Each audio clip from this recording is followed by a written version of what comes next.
Para sa salitang dasal sa panlaping mag.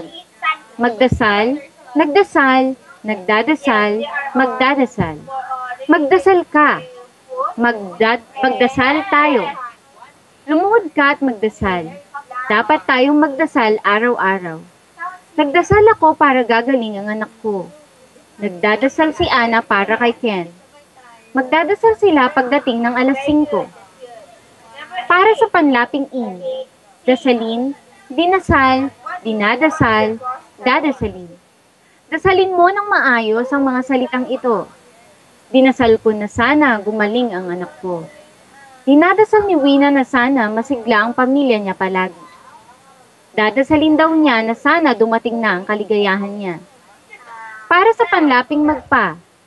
Magpadasal, nagpadasal, nagpapadasal, magpapadasal. Magpadasal ka para sa nalalapit na pista. Nagpadasal ang asawa ni Manny para sa kanyang laban. Magpapadasal ang tita ko sa lola ko dahil hindi ito marunong.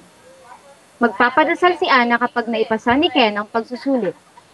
Para sa panlaping ipa. Ipadasal, ipinadasal, ipinapadasal, ipapadasal. Ipadasal mo sa kanya ang sinulat kong panalangin. Ipinadasal ko sa aking kapatid ang aking panalangin.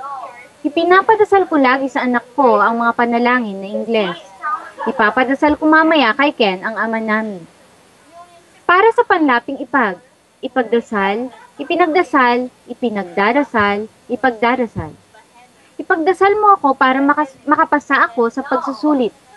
Ipinagdasal ni Ana na sana maging maganda ang pagsasama ni na Ana at June.